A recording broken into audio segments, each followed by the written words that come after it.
नमस्कार दोस्तों, competition academy के यूट्यूब पोर्टल पे आपका स्वागत है।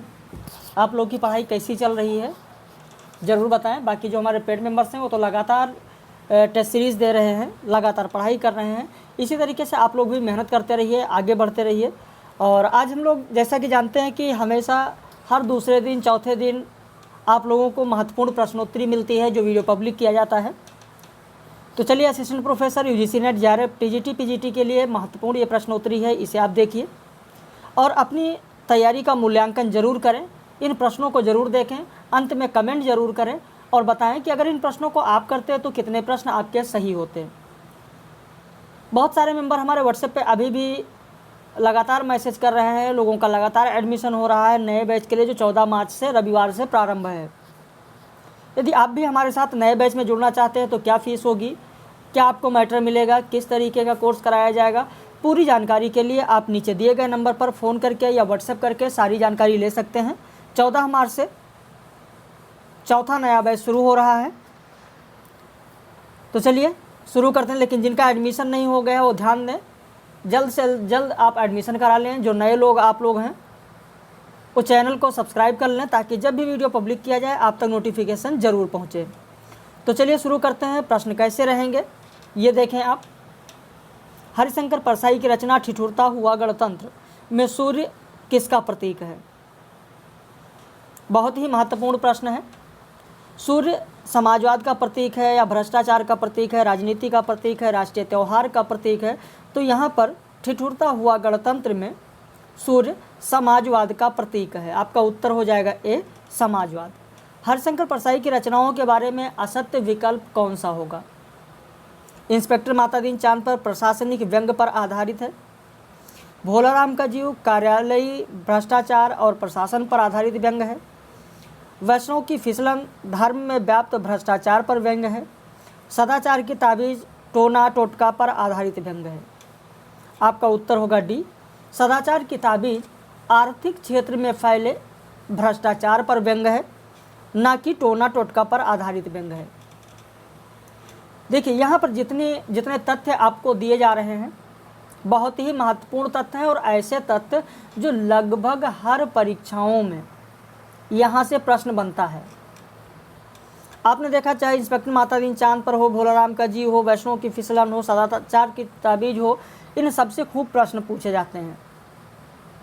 तो प्रश्न संख्या 2 का उत्तर आपका डी होगा। निम्न में से कौन सी रचना हरिशंकर परसाई का नहीं है? पगडंडियों का जमाना, दो नाक वाले लोग, तुम कब जाओगे अतिथि, राम का दुख और मेरा। इनमें से आपका उत्तर होगा सी, तुम कब जाओगे अतिथि। हरिशंकर परसाई की रचना नहीं है। किसकी है? तो आप लिख लें, शरद जोशी। मैं बार बार एक चीज़ कहता रहता हूँ, हर वीडियो में लगभग बताते हैं आपको कि कॉपी पेन लेकर बैठे, जो चीज़ें आपको ना पता हो बताई जाएँ उन्हें आप लिखें। जैसे मैंने बताया कि कौन सी रचना हरिशंकर परसाई की नहीं, सिर्फ इतना जान लेना आपके लिए ज़रूरी नहीं है कि तुम कब जाओगे अतिथि हरिशंकर परसाई का नहीं है, ये भी जान लेना ज़रूरी है कि ये रचना है किसकी। तो यह है शरद जोशी की। अगला प्रश्न, सदस्य गुस्से से चिल्ला रहे थे, कोई बीमार बाप का इलाज नहीं करता, डूबते बच्चों को कोई नहीं बचाता, जलते मकान की आग कोई नहीं बुझाता, आदमी जानवर से बदतर हो गया, सरकार फौरन इस्तीफा दे। उपरोक्त अंश हरिशंकर परसाई की किस रचना की है? कर कमल हो गए, इंस्पेक्टर मातादीन चांद पर, हरिजन को पीटने का यज्ञ, लिटरेचर ने मारा तुम्हें। यहाँ पर आपका उत्तर होगा बी, इंस्पेक्टर मातादीन चांद पर। जब इंस्पेक्टर मातादीन चांद पर जाते हैं तो चांद पर ही जब एक बेकसूर इंसान को पकड़ा जाता है, बेकसूर इंसान को फंसाया जाता है, उसके ऊपर मुकदमा चलाया जाता है, गवाह भी ढूंढ लिए जाते हैं, तब वहाँ पर लोगों का कहना है सदस्य गुस्से से चिल्ला रहे थे कि कोई बीमार बाप का इलाज नहीं करता, डूबते बच्चों को कोई नहीं बचाता, जलते मकान की आग कोई नहीं बुझाता, आदमी जानवर से बदतर हो गया, सरकार फौरन इस्तीफा दे। अगला प्रश्न देखें, निम्न में से कौन सी रचना शरद जोशी की नहीं है? एकलव्य ने गुरु को अंगूठा दिखाया, जीप पर सवार इल्लियाँ, हम भ्रष्टन के भ्रष्ट हमारे, बंसी वाले का पुजारी। तो यहाँ पर आपका उत्तर हो जाएगा ए, एकलव्य ने गुरु को अंगूठा दिखाया, यह हरिशंकर परसाई की रचना है। अगला प्रश्न देखें, मुझसे यदि चने पर भाषण देने को कहा जाए तो मैं कुछ यूँ शुरू करूँगा कि भाइयों, जिस तरह सूर्य मेरे मकान में के इस बाजू उगकर उस बाजू डूब जाता है, उसी तरह चना भी खेत में उगकर आदमी अथवा घोड़े के मुंह में डूब जाता है। उपरोक्त अंश शरद जोशी के किस रचना की है? जीप पर सवार इल्लियाँ, अमरता के एहसास की भयावनी रात, पुराने पेड़ की बातें, बैठे से रिसर्च भली। आप अपने दिमाग पर जोर दीजिए, चीज़ों को सोचिए कि आखिर में यह जो कथन लिया गया वो कहाँ का है। इसीलिए मैंने आपको पहले ही कहा है कि आपके कमेंट का मुझे इंतज़ार रहता है। जब आप कमेंट करते हो, आप बताते हो कि कैसी प्रश्नोत्तरी लगी, आपके लिए कितना हेल्पफुल है और आपकी तैयारी कैसी चल रही है, तो इससे मुझे भी आशा होती है कि चलो ठीक है और इसी तरीके से और अच्छे प्रश्न आप तक पहुँचाएँ। लेकिन जब कमेंट नहीं करते हैं तो मुझे भी ये चीज़ लगता है कि अरे बस ऐसे लोग देख के छोड़ देते हैं। तो यहाँ पर प्रश्न संख्या 6 का होगा ए, जीप पर सवार इल्लियाँ। अगला प्रश्न देखें, शरद जोशी की रचना पुराने पेड़ की बातें में पेड़ किस प्रश्न का जवाब नहीं देता है? साहित्य क्या है, काव्य क्या है, छायावाद क्या है, नई कविता क्या है?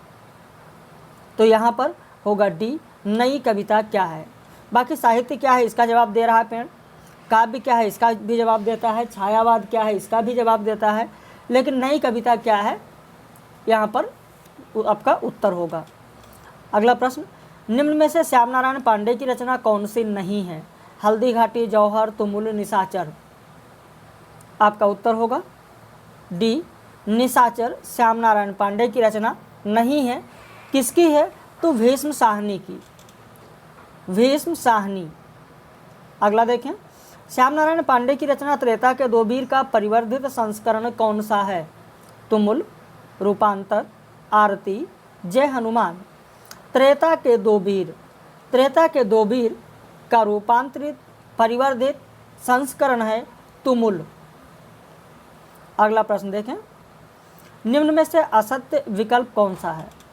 आज के अतीत भीष्म साहनी की आत्मकथा है। तमस उपन्यास के लिए भीष्म साहनी को ज्ञानपीठ पुरस्कार मिला था। माधवी महाभारत की कथा के एक अंश पर आधारित रचना है।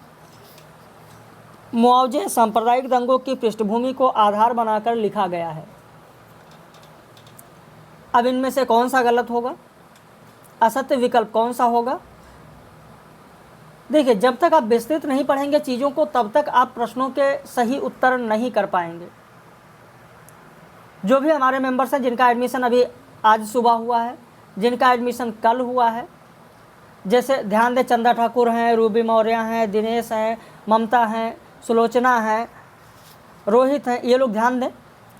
जो नए मेंबर्स हैं जिनका एडमिशन अभी कल शाम को हुआ है, आज सुबह हुआ है, जितनी चीज़ें कराई जाएँ उन्हें मेहनत से करते चलिए। जो आज 12 मार्च को आपको टेस्ट सीरीज भेजी गई है आपके व्हाट्सएप पे, सुबह में 50 प्रश्न हैं, उस टेस्ट सीरीज को हल करके एक पेज पर उसका उत्तर लिखकर जरूर भेजें, ताकि उनका आपका मूल्यांकन किया जा सके कि कहाँ पर आपकी तैयारी किस तरीके से चल रही है।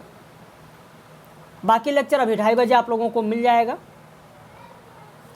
तो यहाँ पर उत्तर होगा 10 का बी, तमस उपन्यास के लिए भीष्म साहनी को ज्ञानपीठ पुरस्कार दिया गया, गलत है।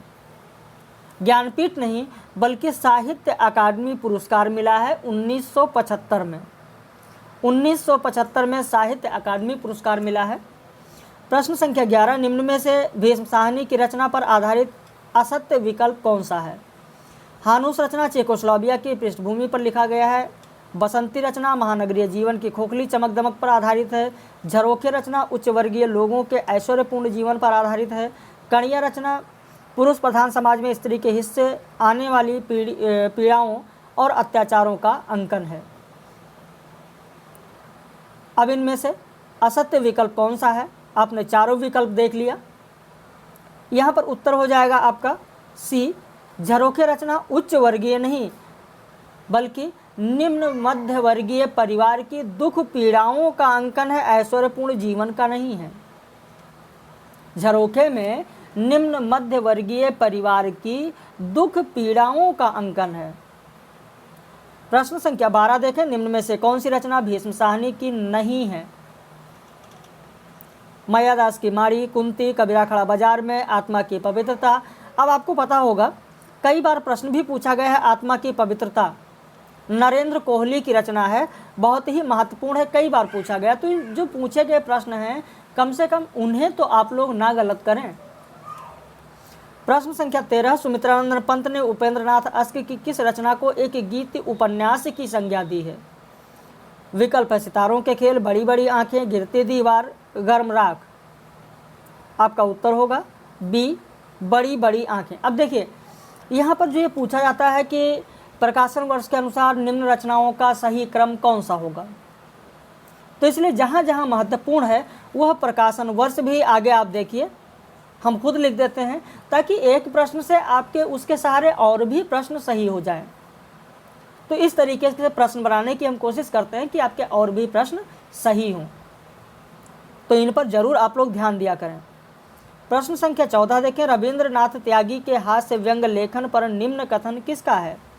कि त्यागी जी के उत्कृष्ट हास्य व्यंग लेखन के पीछे जो शक्ति है वह उदासी ही है। किसने कहा है? रामचंद्र शुक्ल ने कहा है, बच्चन सिंह ने कहा है, नामवर सिंह ने कहा है, या अमृत राय ने कहा है? तो आपका उत्तर हो जाएगा डी, अमृत राय ने कहा है। प्रश्न संख्या 15, रविंद्र त्यागी के बारे में असत्य विकल्प कौन सा है? त्यागी जी का प्रथम काव्य संग्रह सूखे और हरे पत्ते हैं। कल्प वृक्ष आदिम राग त्यागी जी की रचना है।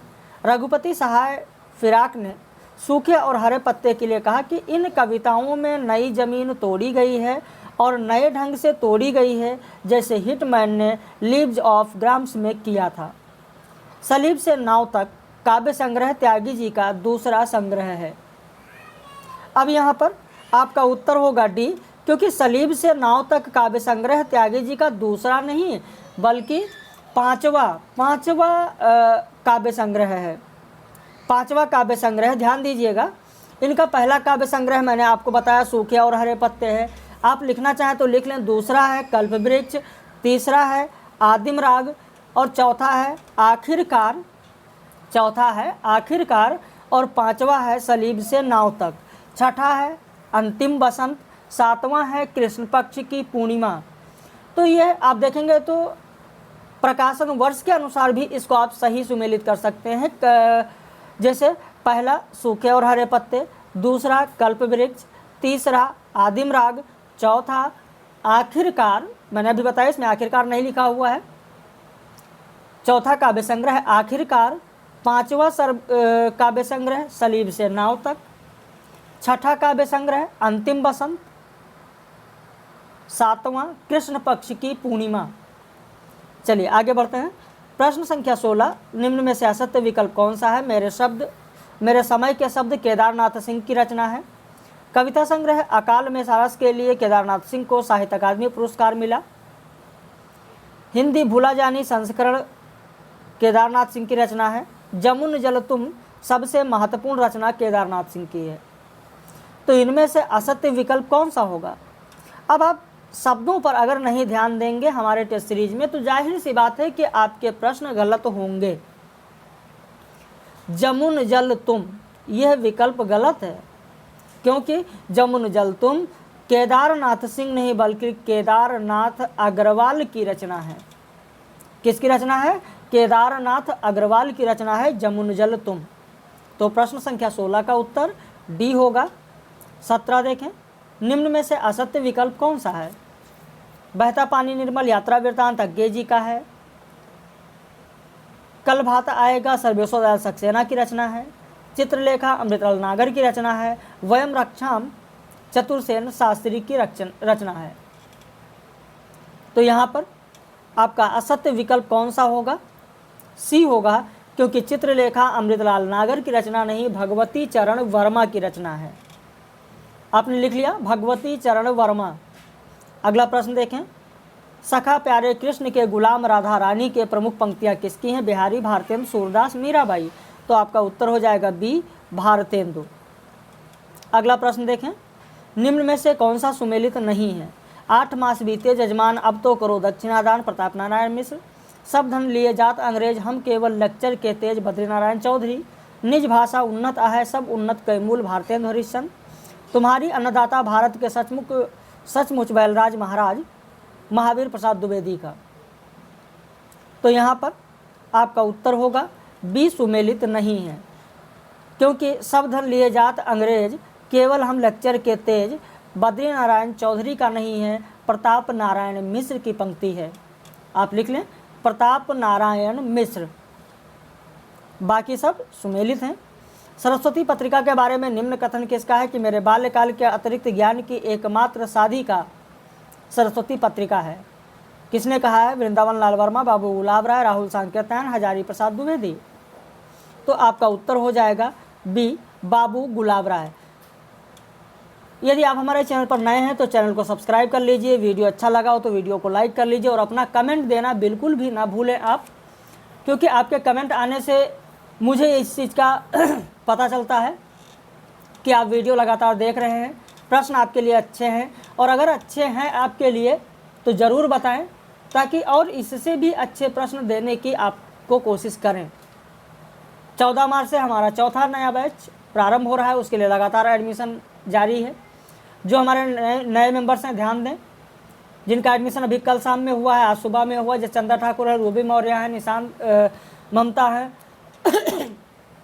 ये जितने भी लोग हैं ये सभी लोग ध्यान दें कि आज की जो टेस्ट सीरीज मिली है 50 प्रश्नों की, सुबह आपको व्हाट्सएप पे उसका उत्तर लिखकर ज़रूर भेजें।